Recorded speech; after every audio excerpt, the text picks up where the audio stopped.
के देव महादेव के चरणों में प्रणाम करती हूँ, मेरा प्रणाम स्वीकार हो।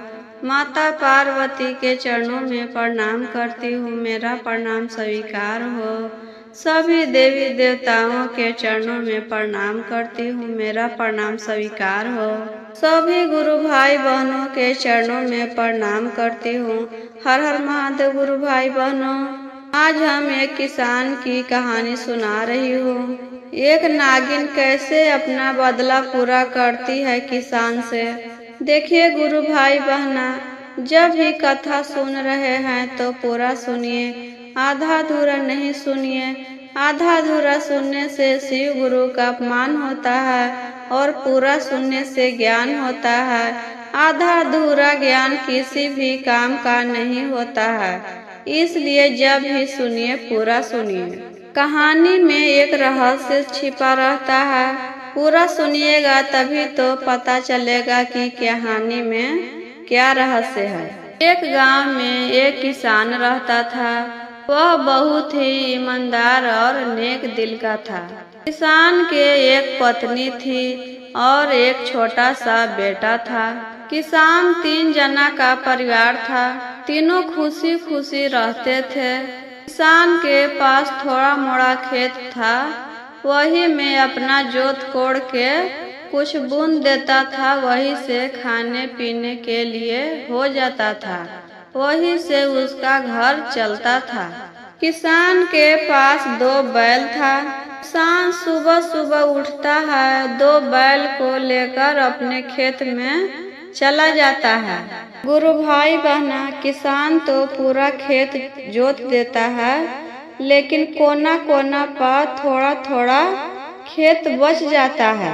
सोचता है कि इसको कुदाल से ही कोड़ देता हूँ। 3 कोना तो कोड़ देता है कुदाल से, चौथा कोना कोड़ने लगता है तो वहाँ पर एक बिल रहता है, उसमें नाग रहता था। किसान के कुदाल से नाग कट जाता है और मर जाता है। किसान देखता है तो बहुत सोचने लगता है कि आज मुझसे बहुत ही बड़ा पाप हो गया। बिना कुछ गलती के एक नाग का हत्या हो गया। वह बैठकर सोचने लगता है। वहाँ पर थोड़ा सा मिट्टी हटाता है तो देखता है कि नाग का एक बच्चा है। वह और ज्यादा सोच में पड़ जाता है।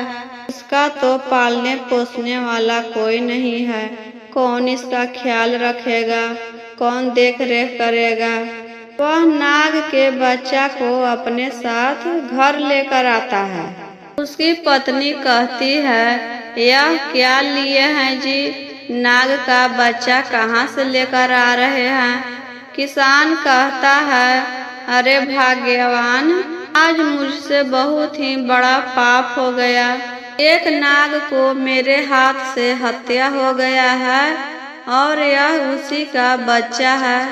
इसका देख रेख करने वाला अब कोई नहीं है तो अपने साथ घर लेकर आया हूँ। अब इसका देख रेख तुम ही को करना है। अपना बच्चा जैसा इसको भी प्यार करना। मेरा एक बच्चा नहीं, अब मेरा 2 बच्चा है। किसान की पत्नी भी बहुत नेक दिल की थी। वह भी कहती है, ठीक है जी, हम इसे पाल पोस के बड़ा करेंगे अपने बच्चे के तरह। अब इसका हम ही माता पिता है। गुरु बहना जब उधर से नागिन आती है अपने बिल के पास तो देखती है नाग तो कटा हुआ है। कौन पापी मेरा सुहाग उजाड़ दिया है। गुस्से में पूरा तिलमिला जाती है। जब अंदर घुस के देखती है तो उसका बच्चा भी नहीं है।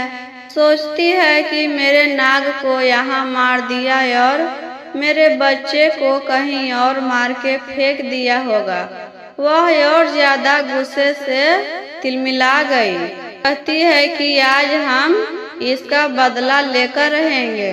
दूसरे दिन किसान अपने खेत में आता है काम करने के लिए।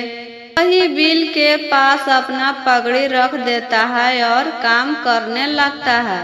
पगड़ी में थोड़ा खून लगा हुआ था गुरु बहना।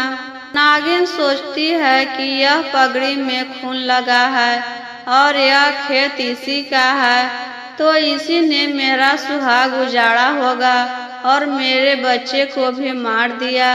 हम इससे बदला लेकर रहेंगे। किसान जब खेत के काम खत्म करके घर जाने लगा तो नागिन भी पीछे पीछे उसके साथ घर जाने लगी। किसान अंदर घर में चला जाता है तो उसकी पत्नी दरवाजा बंद कर देती है और नागिन बाहर ही रह जाती है। घर में घुसने के लिए नागिन इधर उधर से रास्ता ढूंढने लगती है। फिर किसान की पत्नी कुछ काम से दरवाजा खोलती है बाहर जाने के लिए, तो नागिन मौका देख के घर में घुस जाती है। नागिन देखती है कि किसान का एक छोटा लड़का है। वह सोच लेती है कि यह मेरा बच्चा को मार दिया है तो हम भी इसके बच्चे को मार देंगे।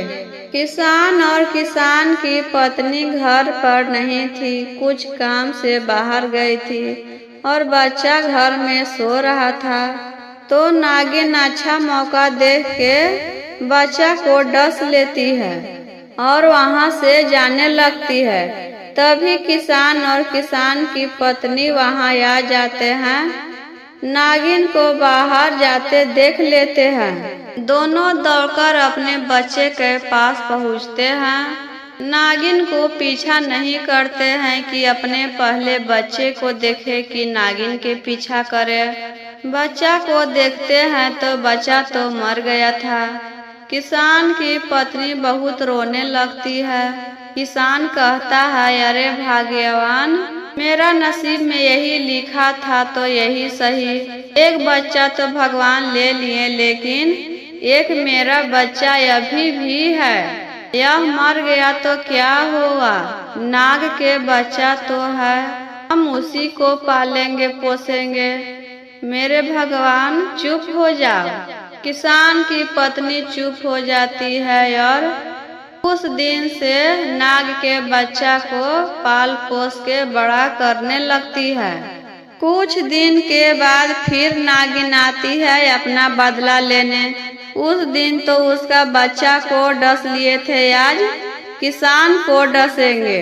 नागिन घर में आकर छिप जाती है कि जब मौका मिलेगा तो किसान को डस लेंगे।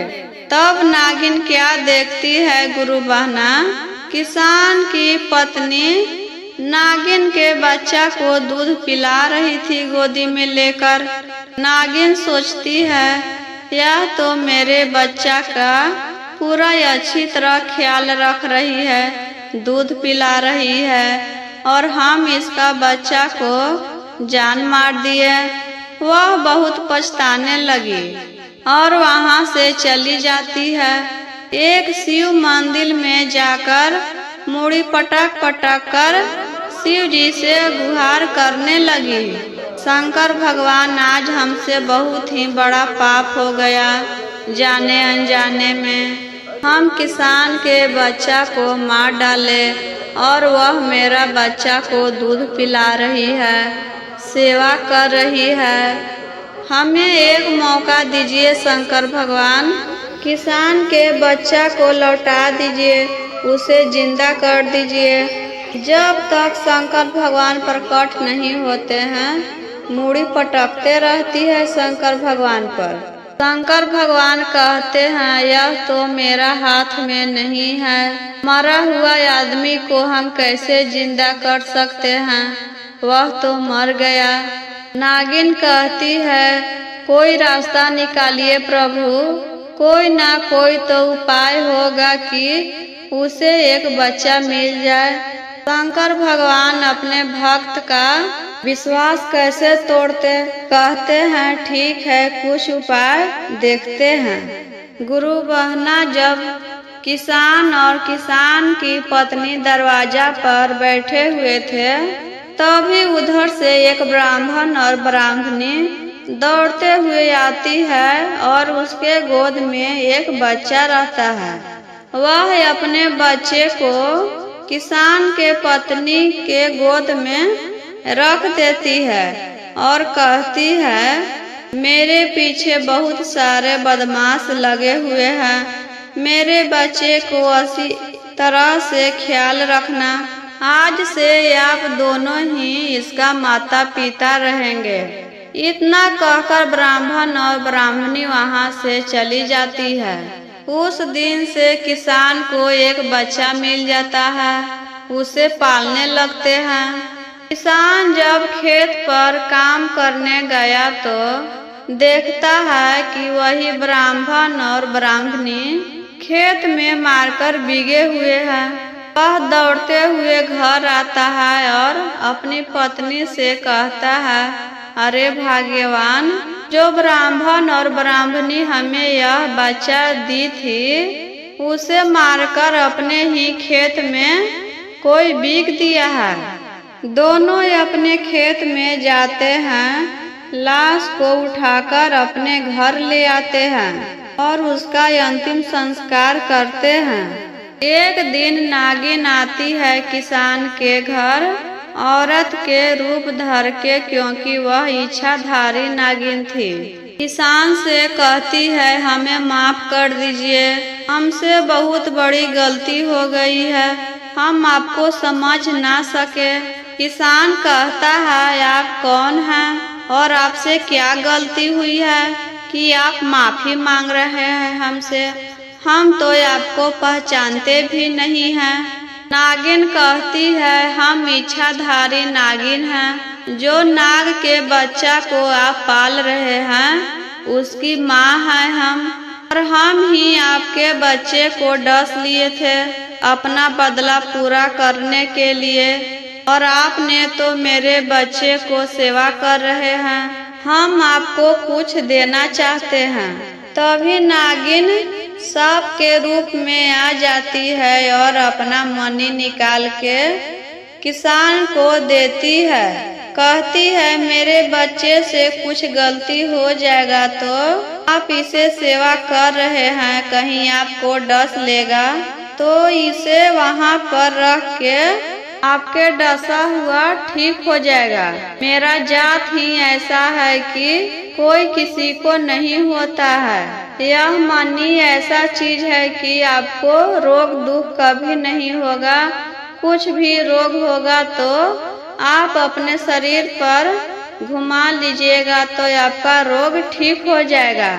इतना कहकर नागिन अपना प्राण त्याग देती है।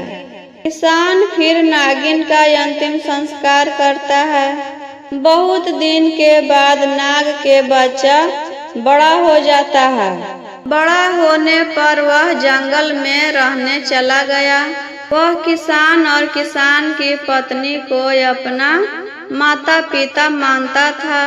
बीच बीच में किसान और किसान की पत्नी से मिलने आया करता था, और किसान जो है मनी से इतना धनी हो गया कि उसके पास धन दौलत से घर भर गया।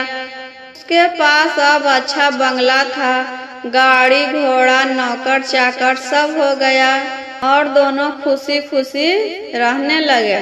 मेरा वीडियो अच्छा लगा हो गुरु भाई बहना तो लाइक करे, शेयर करे, और अभी तक चैनल को सब्सक्राइब नहीं किए हैं तो चैनल को सब्सक्राइब कर दीजिए।